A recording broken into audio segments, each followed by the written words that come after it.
Okay, a couple things at the top.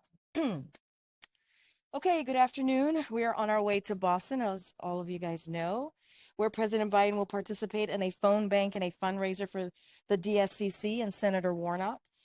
The Prince and Princess of Wales are also in town to host the Earthshot Prize. The president looks forward to spending time with Prince William at the JFK Library, where President Biden shared his vision to end cancer as we know it. We expect that they will discuss their shared climate goals, prioritization of mental health issues, and decreasing the burden of the disease. We're rounding out a big week here at the White House, and we've had a lot of great news for the American people. As we know, but as we end this week, jobs are up, incomes are up, consumers spending is strong, and the economy is growing. At the same time, inflation is moderating, gas prices are down, and this morning, President Biden signed legislation averting a rail shutdown that would have been devastating to our economy. None of this is by accident. It's because of the president has continued to follow through on his promises to rebuild the economy from the bottom up and middle out, to take actions to lower costs for Americans, to bring manufacturing and supply chains back to the US, and to make sure our economy works for working people. While there is still more progress to be made, the economic data we've seen this week is strong and positive news for the American people. And now for a quick look at our week ahead. On Sunday, the president will return to Washington, D.C. from Camp David. In the afternoon, the president and the first lady will host Kennedy Center honorees in the East Room, including actor and filmmaker George Clooney, singer-songwriter Amy Grant, singers Gladys Knight, composer, conductor, and educator Tanya Lyon, and Irish rock band U2, comprised of band members Bono, The Edge, Adam Clayton, and Larry Mullen Jr. In the evening, the president and the first lady, the vice president and the second gentleman will attend the 45th Kennedy Center honors. This is the second consecutive year of the Biden-Harris administration, which they have all have attended the nation's highest award for lifetime achievement in the arts. On Monday, the president and the first lady will host the congressional ball on the state floor. On Tuesday, the president will travel to Phoenix, Arizona. The president will visit TSMC, a Taiwanese company making a major investment to manufacture cutting-edge chips in Phoenix, and discuss how his economic plan is leading to a manufacturing boom, rebuilding supply chains, and creating good-paying jobs in Arizona and across the country.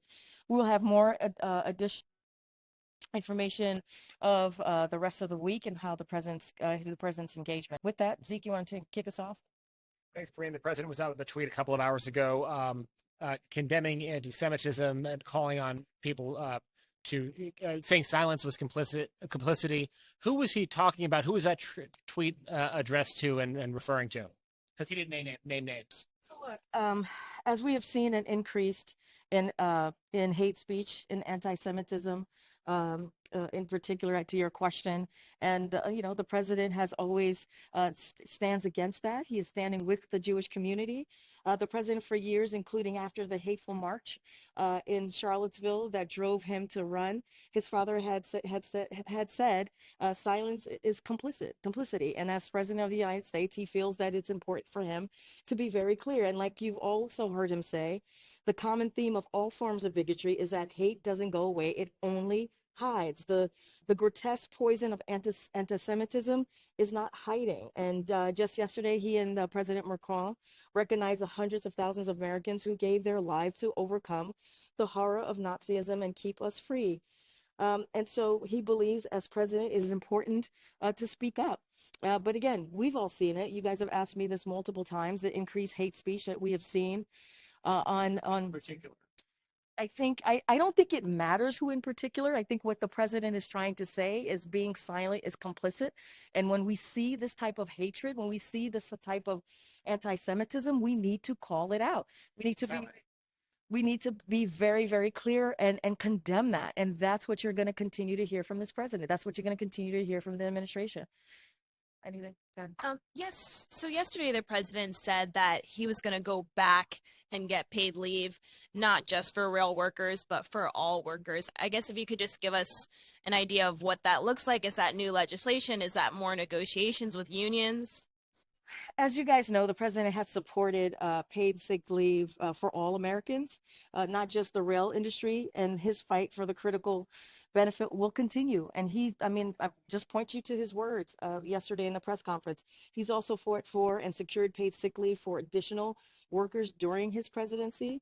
For example, his American Rescue Plan included a tax credit to help small and medium-sized businesses providing sick leave to their employees, and he'll continue forcefully advocating for Congress and employers to extend paid sick leave to all workers. And so that's what's important. He's going to continue to fight to secure paid leave again for all Americans. And as you can tell from his remarks this afternoon, the president's focus remains again on getting Congress to act, and that's how he's going to focus on this. And just and just one more on layoffs that we've been seeing recently. We saw, a few months ago with tech companies, and now with media companies this week. Does the White House see this potentially as a sign of a recession? So we have also clearly have seen these reports, and we're watching closely anytime there are reports of Americans losing their jobs.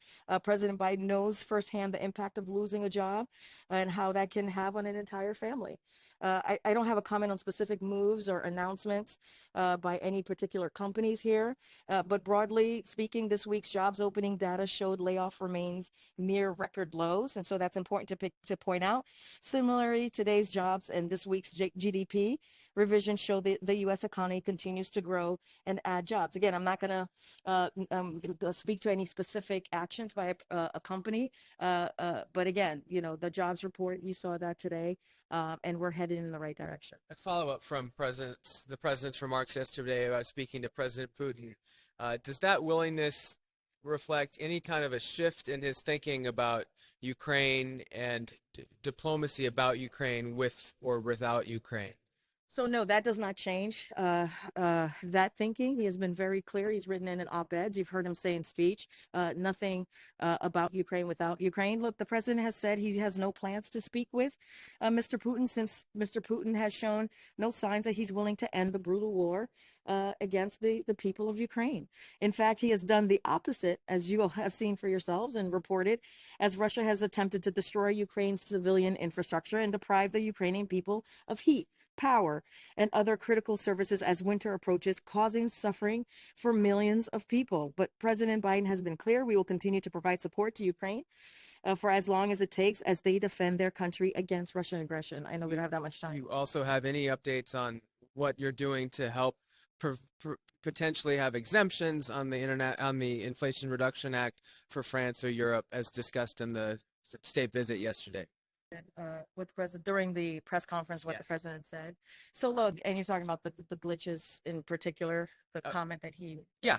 So no, to your question, we don't have any plans to go back to Congress for legislative changes to the inflation this time. For any historic legislation, for any historic legislation like IRA, there is a complex implementation and process which is actively underway at federal agencies, but we don't have anything. We're not going to be addressing any glitches.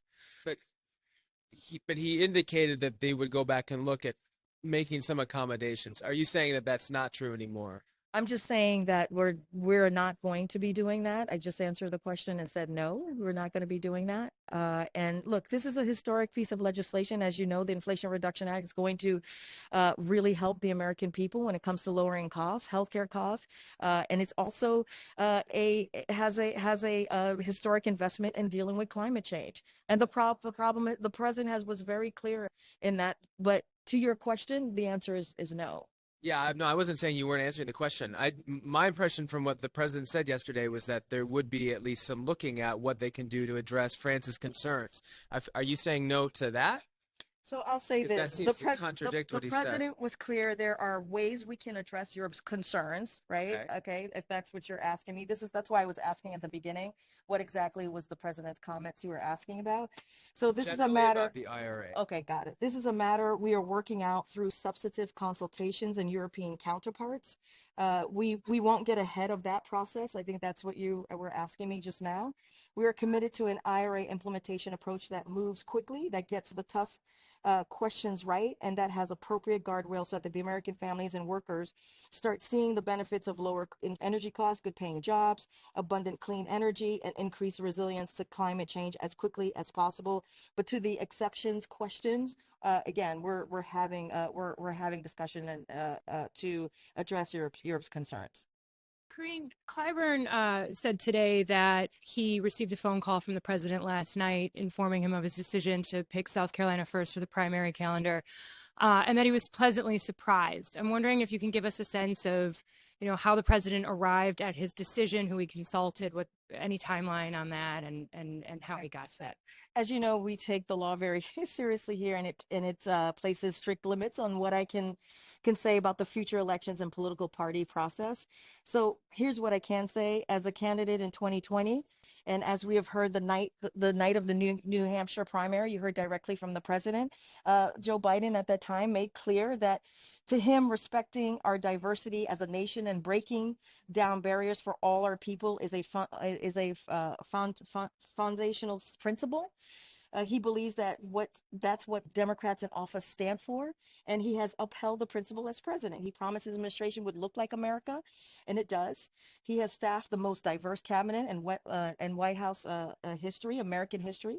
He promised to fight to ensure our judicial branch reflects America, and he has. He's confirmed more Black women to appellate judgeships than all of his predecessors combined, and he fulfilled his promise to confirm that the first Black woman to the Supreme Court. He works to honor the values in every way that he can as a leader. I'm not going to get into specific conversations that he may have had with the congressman, but again, I just laid out how the president thinks about this process. To follow up on the jobs report, the report showed that wages are continuing to rise at a rapid pace. How worried is the White House that means inflation will stay higher for longer? I just laid out how we're seeing more jobs, and more jobs mean opportunities for American workers, and more families that are able to put food on the table and pay the bills.